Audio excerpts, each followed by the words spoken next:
Bien bonjour les citrouilles, on se retrouve dans cette nouvelle vidéo qui fait suite à la précédente, qui n'est nulle autre que la présentation de la nouvelle session du Pumpkin Autumn Challenge 2021 spécial Grenier des Mystères, vidéo dans laquelle je vous ai présenté la nouvelle thématique, les nouveaux menus, les sous-catégories, je vous ai un petit peu expliqué les mots-clés, etc.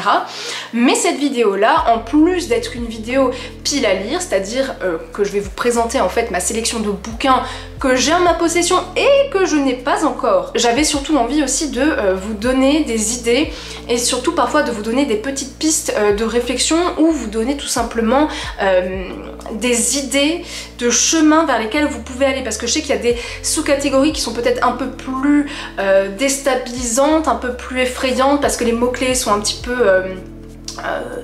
ouais, différents de ce qu'on a l'habitude de voir les années précédentes, mais voilà, ça va être une sorte de vidéo un petit peu à la fois wishlist, à la fois pile à lire, à la fois recommandation.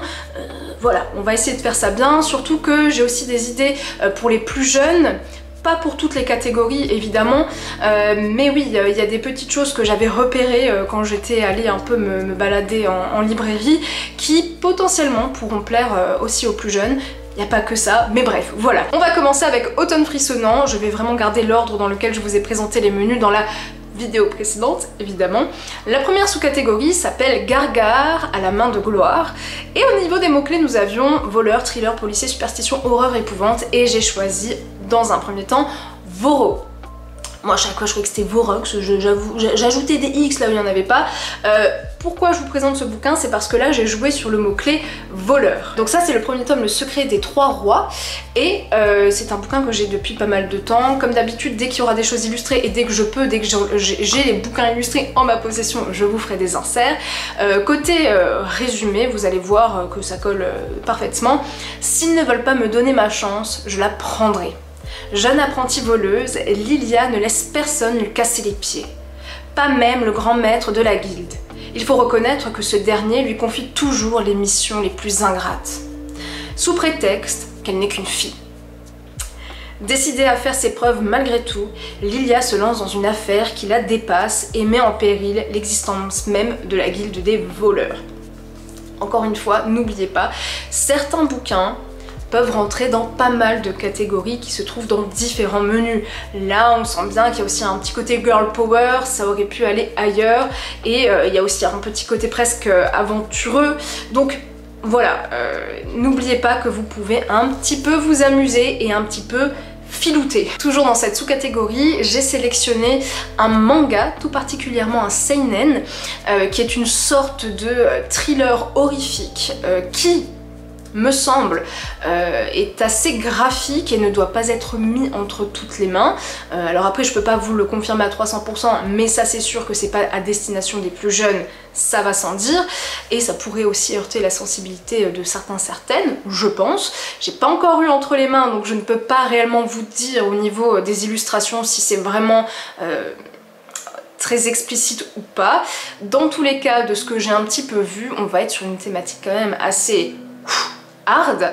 Et côté résumé, nous avons Daigo Agawa, policier de son état, a été détaché à Kuge, un village de montagne reculé.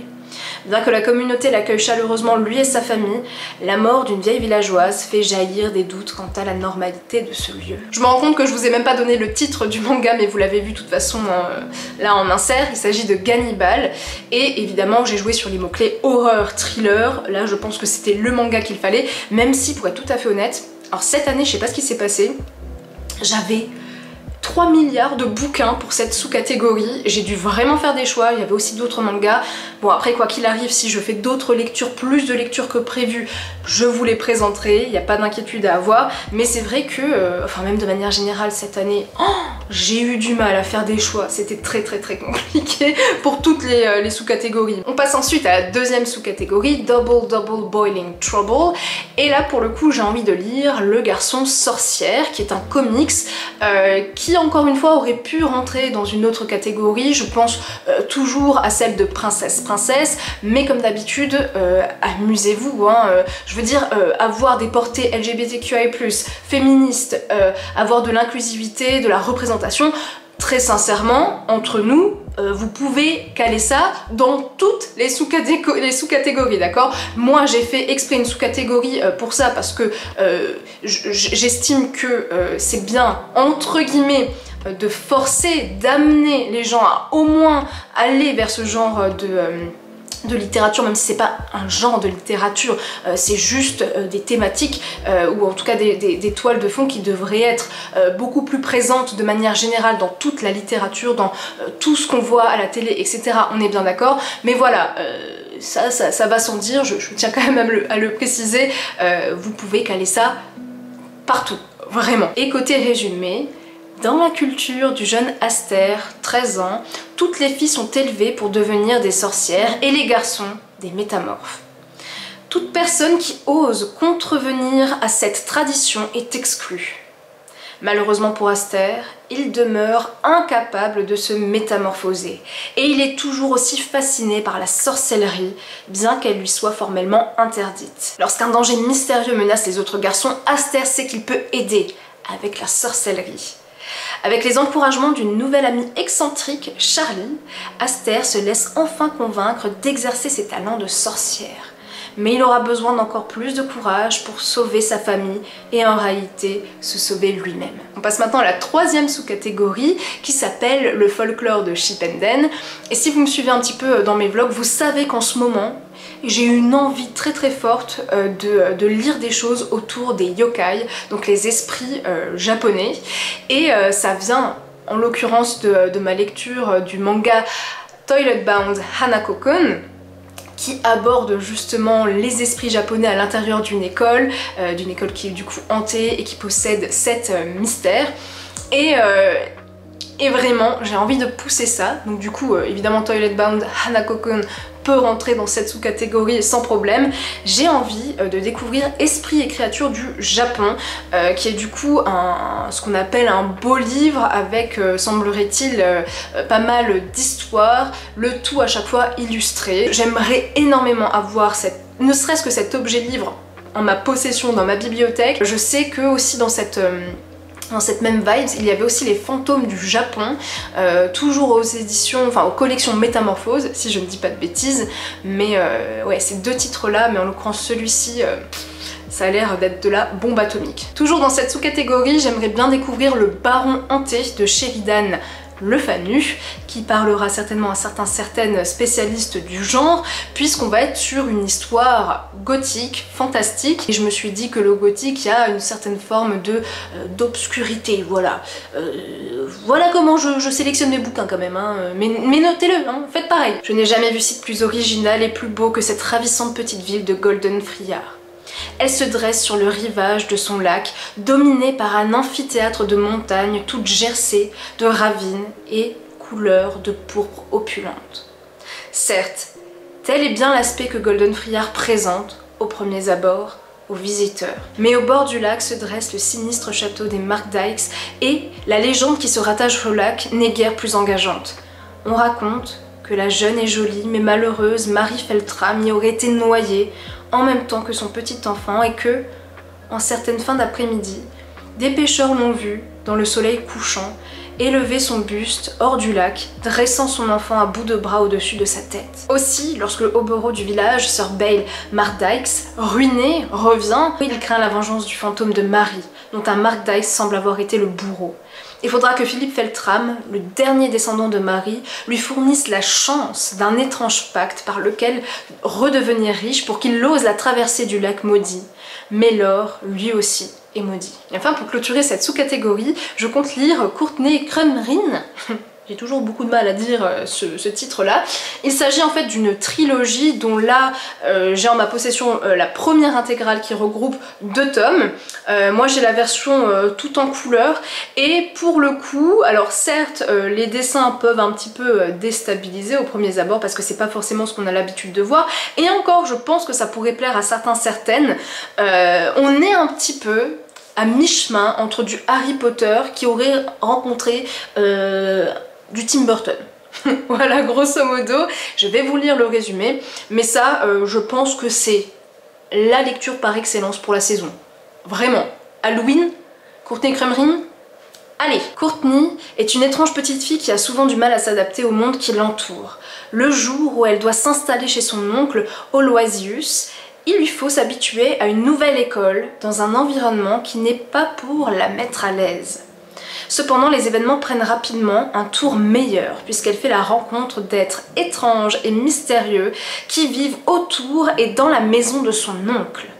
Bientôt, il apparaît clairement qu'elle est en meilleure compagnie entourée de ces choses de la nuit qu'avec les gamins prétentieux de son école. J'allais oublier, je compte également lire Le Serment de l'acier qui est une duologie de bande dessinée, donc une série en 2 tomes, dont le premier titre s'appelle Une gloire fantôme et voilà pourquoi je l'ai choisi pour cette sous-catégorie, c'est grâce au mot fantôme. Voilà à quel point vous pouvez pousser la filouterie, hein. Donc n'hésitez pas vraiment. Ça aurait pu aller peut-être aussi dans de la fantasy parce que clairement les éditions Dracou sont spécialisées dans tout ce qui est SFFF, science-fiction, fantasy, fantastique. Alors que les peuples du vaste pays se remettent à peine de la guerre civile qui a ravagé leurs terres, voici qu'on assassine au cœur de la cité de Taured l'un des héros du conflit. Estella Ascensal, jeune auxiliaire de la garde aux capacités particulières, est appelée à l'aide par les Myciliens pour enquêter sur le meurtre. Dans le même temps, Aelys Mendigal, ancienne combattante de Taured, quitte la ville. Elle est chargée par les autorités de rechercher un scribe disparu aux confins des provinces Onarques. Entre Taured et les confins, les deux intrigues vont peu à peu révéler leurs liens faisant ressurgir les vieux démons d'un conflit fratricide aux plaies encore béantes. De ce que j'ai lu, ça a l'air d'être un univers très riche, avec beaucoup de choses à lire, à assimiler, et je suis sûre que ça va être trop bien. On passe au deuxième menu, automne douceur de vivre, et pour la première sous-catégorie It's Just a Bunch of Hocus Pocus, je compte lire Signal d'alerte.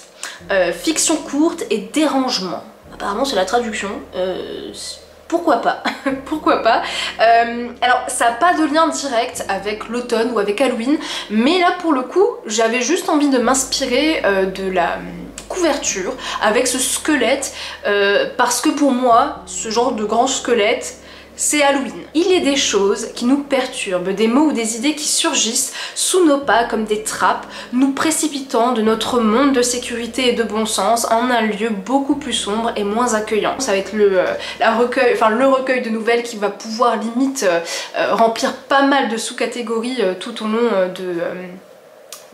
de ce challenge finalement, et c'est vrai que j'ai tendance à faire confiance à cet auteur là parce que à chaque fois que j'ai lu des livres de lui c'était très bon, donc écoutez, on verra bien. J'aimerais également lire Over the Garden Wall. Ça c'est vraiment comment dire, la quintessence de l'automne. C'est en anglais. Je ne sais pas s'il y a eu des traductions depuis, je l'avais acheté l'année dernière, je n'ai pas l'impression. Mais bon, on sait jamais, peut-être que ce sera le cas un jour, mais si vous êtes à l'aise avec l'anglais, c'est peut-être le moment de se lancer dans la lecture automnale par excellence. Vraiment, on est sur de l'étrangeté avec des personnages hyper atypiques, l'ambiance est complètement dingue. Si vous avez l'occasion, regardez aussi la série animée qui est géniale, travail artistique de dingue, les musiques sont top, enfin vraiment... Over the Garden Wall. On passe à la deuxième sous-catégorie. Hey Gigi, tu ne trouves pas que ça sent drôlement bon à la Gutioki Panja? C'est un enfer à dire. J'aurais mieux fait de mettre juste boulangerie. Pour celles et ceux qui n'avaient pas compris, c'est référence à la boulangerie. J'en dirai pas plus. Je vais pas vous enlever le plaisir d'aller faire vos petites recherches. Dans tous les cas, le premier livre que j'ai sélectionné, c'est Sœur 10. Waouh, ce bouquin-là, je rêve de l'avoir entre mes mains depuis beaucoup trop longtemps. J'ai joué sur le mot famille puisqu'on va retrouver deux sœurs et là vous allez voir avec le résumé ça va être un petit peu plus explicite, mais de souvenir ça va être deux sœurs qui vont se retrouver à la tête du pouvoir parce que leur mère est décédée et ça va être toute un enchaînement de péripéties. Pour ériger les remparts qui protègent Is des flots tumultueux, la reine Malgven a eu recours à la magie. Sa mort brutale et mystérieuse laisse ses deux filles inconsolables et les éloigne l'une de l'autre. Rosen, l'héritière du trône, entre en communion avec la nature et s'apaise dans les landes. Dahu, la cadette, se délecte de la vie fastueuse de la cour et se compromet dans ses intrigues. Mais derrière les murs immenses de la cité se cache un passé lourd de secrets sombres. Le jour où le lien entre les sœurs se rompt définitivement, elles entraînent dans leur chute le destin d'Ise et les monstres tapis dans l'ombre surgissent alors en pleine lumière. Et alors là, je vous laisserai le plaisir d'aller voir sur internet, mais les illustrations, oh maman, elles ont l'air merveilleuses. Je suis déjà charmée alors que je l'ai pas encore. C'est dire. Aussi, avant de passer aux autres bouquins que je vais lire pour cette sous-catégorie, je voulais faire une petite aparté justement pour vous dire que vous avez le mot nourriture qui apparaît dans les mots-clés pour cette sous-catégorie. Et là, ce qui peut être intéressant de faire, c'est d'essayer peut-être d'allier nourriture et sensibilité asiatique, peut-être même japonaise, pour trouver des bouquins. Pourquoi je vous dis ça ? Certaines l'auront, le titre de cette sous-catégorie fait référence à une création japonaise. Et c'est vrai que, alors c'était il y a peut-être un an, c'était l'année dernière en tout cas, j'avais fait, il me semble pour le mois de février, un menu pour le club lecture du Terrier qui alliait à la fois Japon et art culinaire. Et effectivement, je pense que vous avez pas mal de pistes. Là, très vite, j'ai deux titres qui me viennent spontanément à l'esprit. Il y a les délices de Tokyo, évidemment, et il y a le restaurant de l'amour retrouvé. Donc, allez peut-être chercher aussi de ce côté-là. Toujours pour cette sous-catégorie, j'ai envie de lire le grimoire d'Elphie. Si je choisis de le mettre ici, encore une fois, c'est pour le côté famille, frères et sœurs, et en tout cas là, sœur-sœur, encore une fois, puisque côté résumé, nous avons depuis la mort de leur mère, Elphie et Magda vivent avec une tante acariâtre. Mais un jour, leur sœur aînée revient de Londres, elle a transformé un bus anglais en librairie ambulante pour aller de village en village. Une nouvelle vie commence. Leur première étape les amène dans une île bretonne où de vieilles rancœurs secouent la population pour un mystérieux timbre perdu, mais surtout, Elphie découvre qu'elle a hérité des talents de sorcière de sa mère et d'un grimoire qu'elle doit nourrir de ses écrits. Depuis que je l'ai, je rêve de le lire. Même pour le club de lecture, si vous saviez, j'ai essayé à de nombreuses reprises de l'introduire dans mes sélections mensuelles et bon, à chaque fois je trouvais pas que la thématique faisait honneur à ce bouquin que je voulais mettre en highlight, mais ça a l'air merveilleux. C'est évidemment de Arleston, Audrey Alouette, Mini Ludwin, mais voilà, il y a Audrey Alouette derrière et vraiment, rien que lorsque vous lisez le résumé, lorsque vous voyez un petit peu l'ambiance, les illustrations et tout,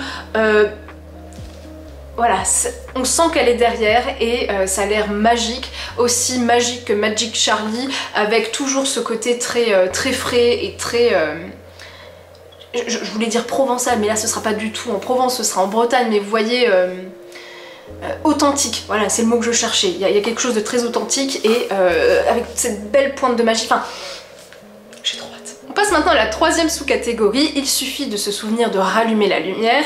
Et là, le premier bouquin que j'ai envie de lire, c'est Le livre du rien. Voilà. C'était une amie qui me l'avait offert, je ne l'ai pas encore lu parce que je le mettais de côté. Et là, on est vraiment sur un petit, comment dire, un petit livre jeunesse qui va se lire, ma foi, très vite, mais qui a l'air de porter tellement d'amour et de bien-être lorsqu'on le lit que je trouvais que c'était le livre qu'il fallait à cette catégorie. Côté résumé, lorsqu'Alicia reçoit des mains de son grand-père un livre aux pages blanches en guise d'héritage, elle est un peu déçue. Pourtant, ce cadeau plein de surprises va, jour après jour, enchanter sa vie. Voilà, c'est un livre en plus que j'ai jamais vu passer, donc écoutez, je vous en redirai des nouvelles, mais à mon avis ça va être une petite parenthèse toute douce qui va faire du bien au cœur. Le prochain livre à rejoindre cette sous-catégorie, c'est Lightfall. Encore une fois, de toute façon je risque de le dire à de nombreuses reprises parce que tous les bouquins que je vous présente, fatalement c'est des bouquins que je meurs d'envie de lire. C'est un bouquin que j'avais envie de lire depuis super longtemps, je ne l'ai pas encore en ma possession, mais tout a l'air génial. Je vous parle même pas des illustrations qui ont l'air incroyables, les couleurs ont l'air complètement ouf et en plus on est sur de la fantaisie. Non vraiment je vous dis c'est vraiment parfait. Et pourquoi j'ai choisi ce titre là, je l'évoquais dans la vidéo précédente, mais on va aborder apparemment des questions d'anxiété. Vous allez le voir avec le résumé, mais je trouvais que c'était parfait vu qu'on parle de santé mentale dans cette sous-catégorie. Là c'est un petit peu le jackpot parce qu'on est à la fois sur un univers fantasy et en même temps on aborde des sujets concrets que tout le monde peut malheureusement vivre au quotidien. Nous avons Béa, une adolescente un peu anxieuse, vit sur la planète Irpa.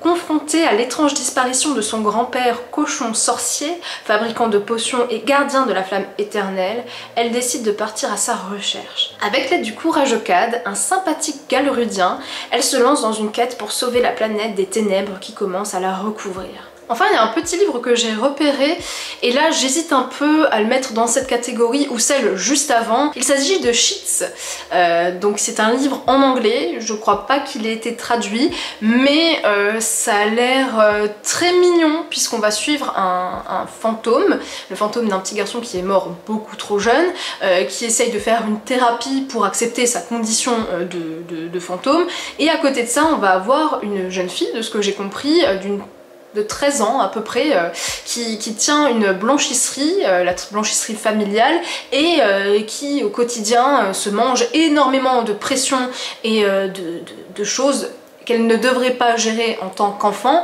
et apparemment les deux vont se croiser, et voilà, je n'en sais pas plus, mais côté illustration ça avait l'air très mignon. Et j'ai l'impression, j'espère que ça va nous porter vers quelque chose d'assez feel good. Quatrième catégorie, j'ai un dragon et j'hésiterai pas à faire feu. Et là, j'ai choisi le titre qui me fait aussi envie là depuis quelques semaines / mois, qui s'appelle La Terre du Milieu, mais un peu sur la gauche. Donc vous vous en doutez, ça va être une parodie du Seigneur des Anneaux. Et alors, côté résumé, hein, nous avons La Terre du Milieu, mais un peu sur la gauche, c'est la rencontre de deux auteurs à l'humour fin et espiègle qui nous emmènent pour une nouvelle aventure à mourir de rire en pleine terre du Yappa Mordom. Des persécutions de Gandulf sur Pimpin, aux problèmes de mégalomanie de Cérumen. Ah mais je rigole déjà, c'est grave, hein. Ça a l'air très fun. Voilà, on passe maintenant au troisième menu, automne enchanteur, avec la première sous-catégorie, la lunette de pierre, c'est extra quand on veut voir ce qui ne se voit pas. Évidemment, vu que c'est tiré des chroniques de Spiderwick, vous pouvez allègrement aller sur cette lecture-là, des chroniques de Spiderwick, c'est une très bonne référence, vous ne vous tromperez pas. Mais moi j'ai décidé de lire Pilus des Bois. Alors lui, Pilus des Bois, ça va être un petit peu le Joker de la mort qui tue parce qu'il peut aller dans plein de catégories, vous allez voir. Willow adore la forêt qui se trouve près de chez elle. Elle est calme et paisible, si différente de ses propres émotions tumultueuses qu'elle garde enfouies tout au fond d'elle. Un jour, lorsque ses émotions la submergent, elle décide de s'enfuir dans les bois. Là, elle rencontre Pilus, une fée des bois égarée qui n'arrive pas à retrouver le chemin de sa maison, qui s'avère être le bosquet de Magnolia, où la maman de Willow avait pour habitude de l'emmener. Willow propose à Pilus de l'aider et elles deviennent rapidement amies. Mais la journée est longue et Pilus n'est pas certaine d'être tout à fait prête à revenir chez elle. Ce qui exaspère Willow, qui est déterminée à réparer ses propres erreurs en ramenant Pilus chez elle, saine et sauve. Alors que la tempête menace, les émotions de Willow remontent à la surface et prennent soudainement forme, mettant les deux filles en danger. Ce qui va obliger Willow à se confronter à ses sentiments profonds. Ce titre a l'air génial, les illustrations ont l'air pipou à mort. J'ai hâte. Prochaine sous-catégorie, nom d'une dune. J'ai choisi Terrarium. Je vous l'ai déjà présenté dans un précédent vlog. On est effectivement sur une portée écologique complètement assumée dans ce récit-là. J'avais été charmée par les illustrations et littéralement, après avoir lu Carbone et Silicium, j'adore cette catégorie.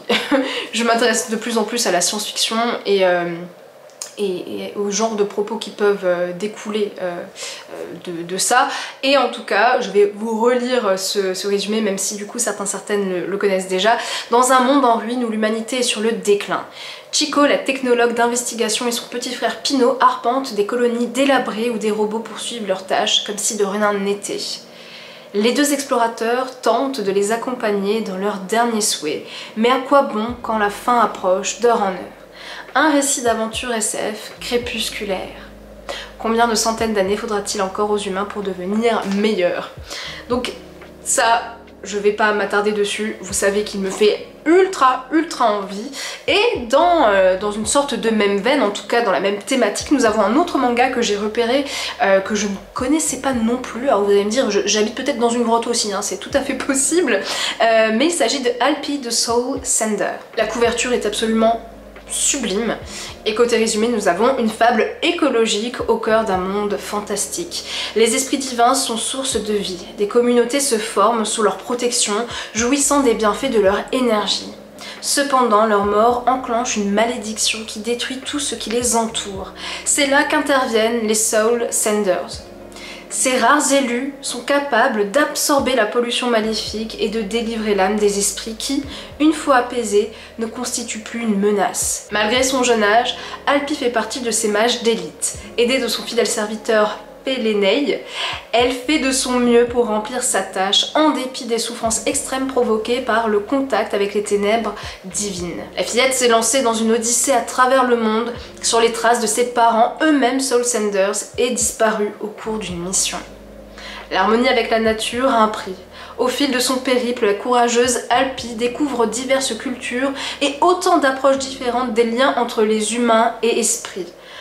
Avec sensibilité, sans manichéisme, Alpi the Soul Sender offre une invitation au voyage et surtout au partage avec les êtres qui nous entourent. Toujours pour cette sous-catégorie, je m'apprête à lire la série Stand Still, Stay Silent, qui apparemment se déroule dans un univers post-apocalyptique, donc ça colle bien, mais en même temps semblerait que ça joue justement aussi sur tout ce qui est mythologie nordique, donc ça aurait peut-être pu aller aussi dans le dernier menu.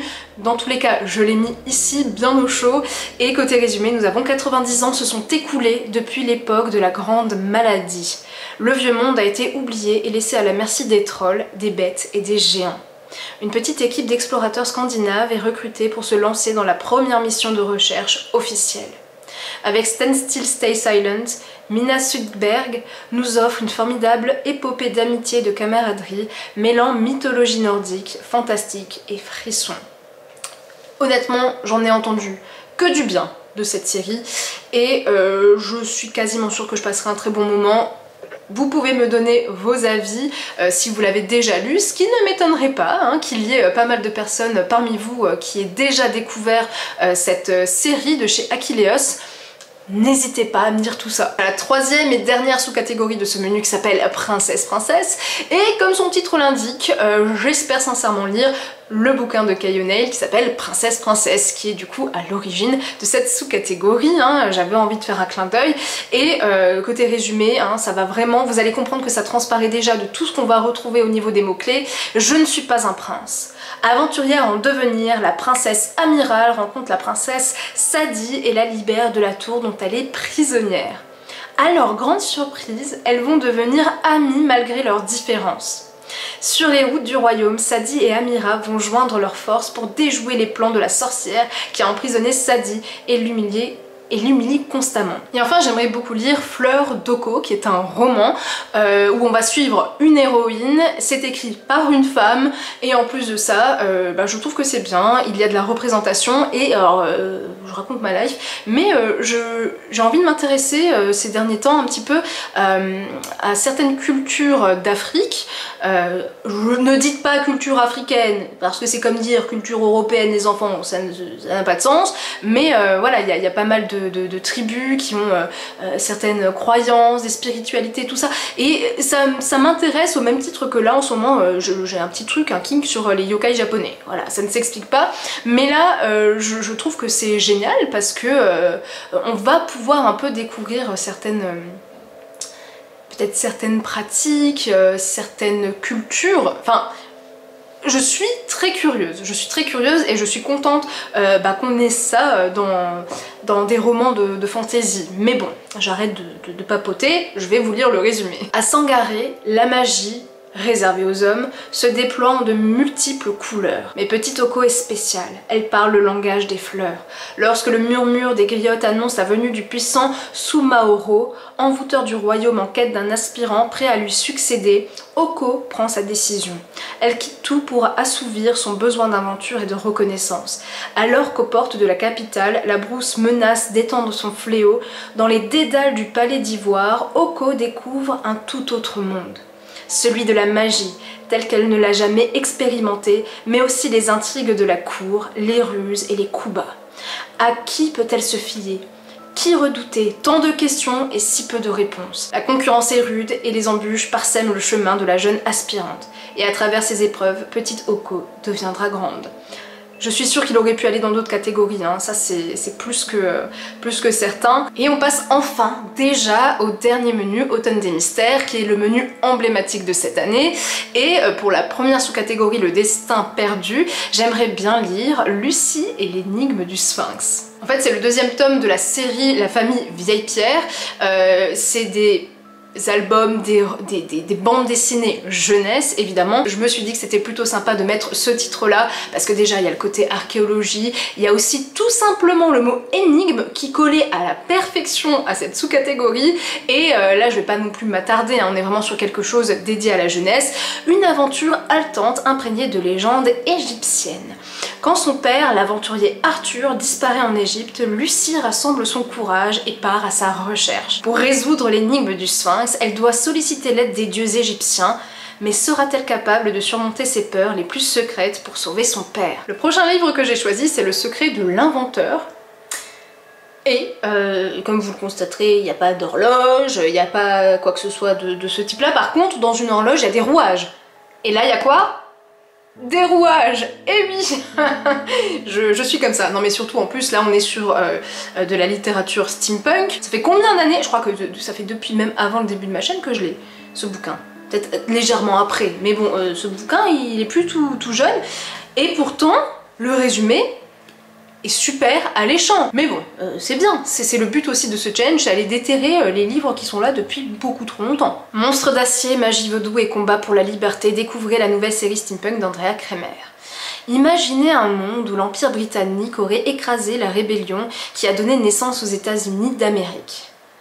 Dans ce 19e siècle alternatif, Charlotte, 16 ans, vit loin de ses parents descendants des révolutionnaires américains qui continuent la lutte contre les sous-marins et les machines volantes de Britannia.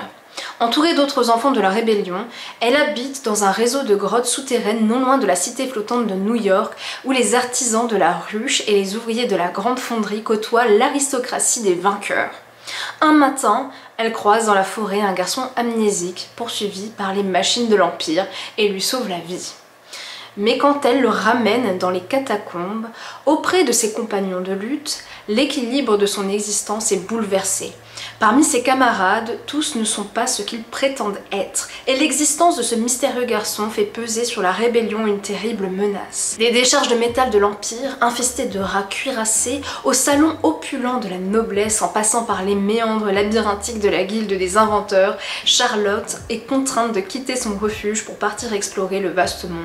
Aussi, comme je vous le disais pour cette sous-catégorie, j'ai eu quelques petites idées, je suis tombée sur certains bouquins qui pourraient vous donner des pistes, aussi pour les plus jeunes. Il y a des bouquins qui existent, des bouquins d'énigmes, d'enquêtes, qui ont l'air ultra bien faits, j'en ai feuilleté pas mal et c'est hyper coloré. Il y a un côté vraiment où le jeune lecteur est hyper impliqué dans l'histoire et voilà, je voulais juste vous faire part de ça. J'ai quelques titres que je vais vous citer, que j'ai trouvé en boutique, donc vous allez pouvoir aussi les trouver en librairie, hein, évidemment. Alors apparemment il y a une série qui s'appelle Énigmes à tous les étages, il y en a un spécial frisson, donc il semblerait qu'il y ait des fantômes, des petits vampires, pas mal de choses en rapport avec cette ambiance un peu halloweenesque qui peut être sympa, hein, n'hésitez pas à aller regarder de votre côté. Il y a aussi Les Petits Enquêteurs qui semblent être encore une autre série, il y a plein de thématiques différentes, mais j'avais repéré celui de l'Orient Express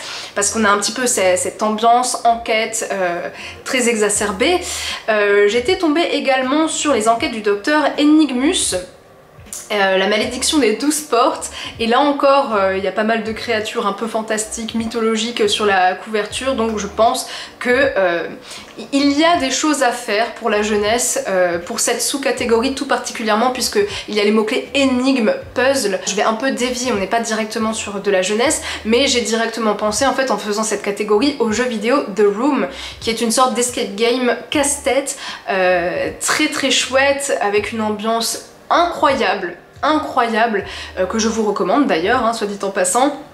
Mais voilà, on a l'impression de vraiment mettre les mains dans le cambouis quand on aborde ce genre de choses, et c'est top quoi, c'est ultra immersif. Vous pouvez également partir sur des Arsène Lupin, Sherlock Holmes, qui ont ce côté un petit peu, on essaye de résoudre des énigmes, quand bien même ce genre de bouquin pourrait très bien aller aussi dans le tout premier menu, dans la catégorie policier, etc. Mais voilà, sachez que vous avez aussi cette option-là. On passe ensuite à la deuxième sous-catégorie, les ruines de l'Atlantide.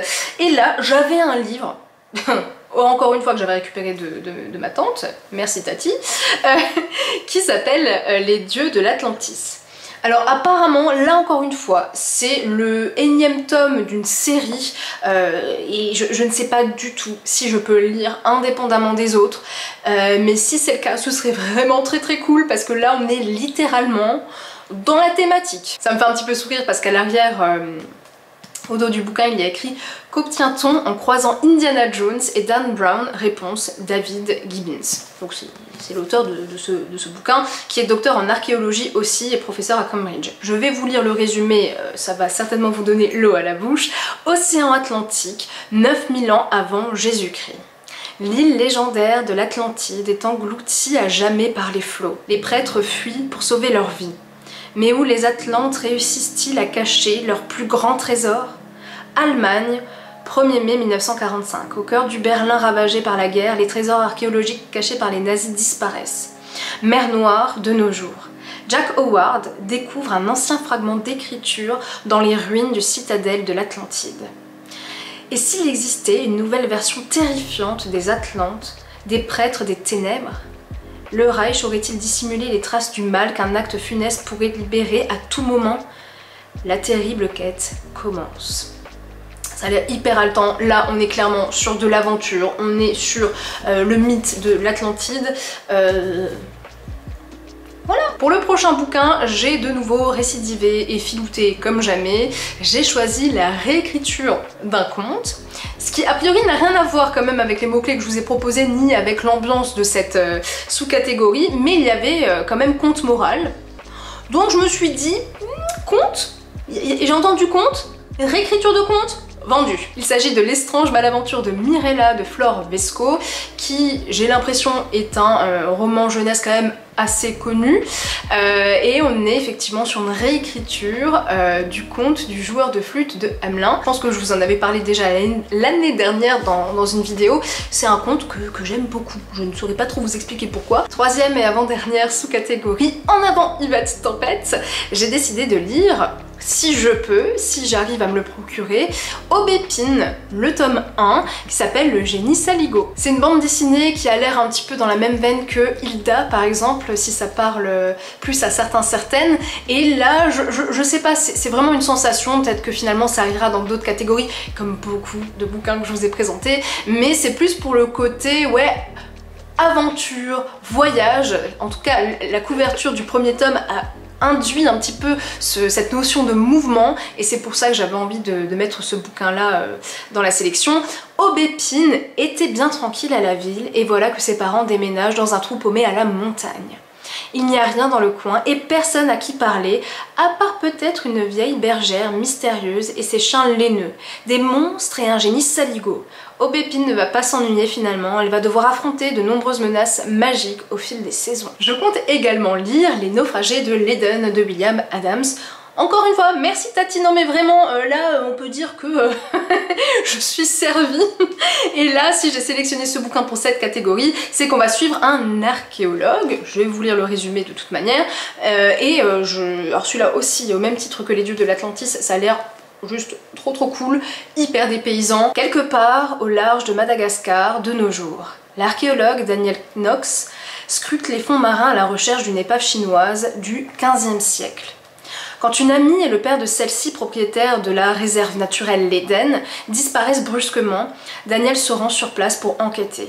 Il est bientôt rejoint par Rebecca Kirkpatrick, célèbre présentatrice TV qui accourt d'Angleterre pour retrouver sa sœur et son père disparus. Tandis que Knox et Rebecca se lancent sur leurs traces, ils réalisent peu à peu que les splendeurs de l'Éden recèlent bien plus qu'ils n'auraient pu imaginer un terrible secret qui pourrait révolutionner l'histoire du Nouveau Monde. En fait, dans cette sous-catégorie, vous pouvez même partir sur des récits de piraterie. Vous voyez, il y a pas mal de bouquins que j'aurais pu aussi vous présenter dans cette mouvance-là. C'est vraiment l'appel à l'évasion. Et enfin, la toute dernière sous-catégorie, cabinet de curiosité. Je vous en avais parlé dans la précédente vidéo.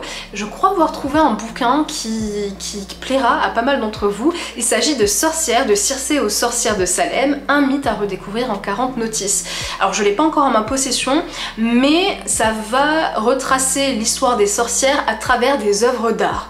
Tout simplement, et je pense que c'est très chouette. J'aime beaucoup ce genre de bouquin, j'en ai quand même pas mal dans ma bibliothèque vu que j'ai quand même fait des études d'art comme vous le savez. Mais là c'est juste parfait parce que ça allie les arts, les sorcières que beaucoup d'entre nous affectionnons, avec voilà, ce côté un peu mystique, un peu magique et peut-être même parfois avec une portée féministe. Donc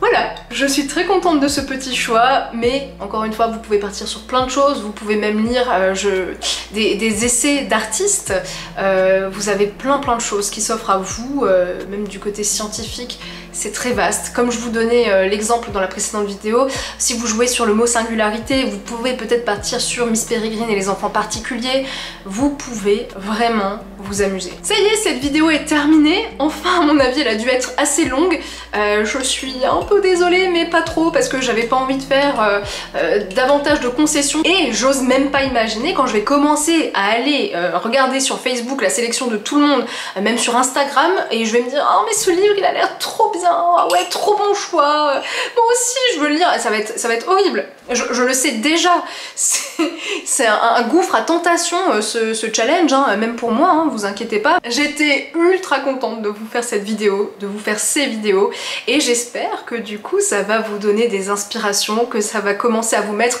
dans le mood automnal, que voilà, ce challenge en lui-même vous plaît, que tout ce que je vous écris autour vous plaît et vous inspire et vous fait du bien, vous fera du bien. Voilà, n'hésitez pas aussi à partager tout simplement. C'est vrai que je le dis absolument jamais, mais si vous aimez mon travail, ben partagez, ça coûte rien et moi ça m'aide vraiment énormément. Voilà. Dans tous les cas, je vous remercie énormément d'être toujours au taquet d'année en année. Je sais à quel point c'est une chance inestimable que j'ai et je suis toujours ultra reconnaissante et c'est pour ça que je me donne aussi autant à fond, en plus du fait que je suis passionnée, vraiment je suis passionnée, autant par la saison que par ce challenge, que par tout ce qui en découle et ce que je peux créer pour vous.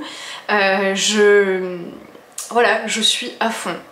Et ça me rend très heureuse, ça me rend vraiment très heureuse. Sur ces bonnes paroles, je vous souhaite de faire de très belles lectures, de voir de très belles séries, de visionner des films haletants et de jouer à des jeux passionnants. Je vous fais plein de gros bisous, passez un très bel automne, mais vous inquiétez pas, on se retrouvera sur YouTube et sur Twitch. À très vite, ciao.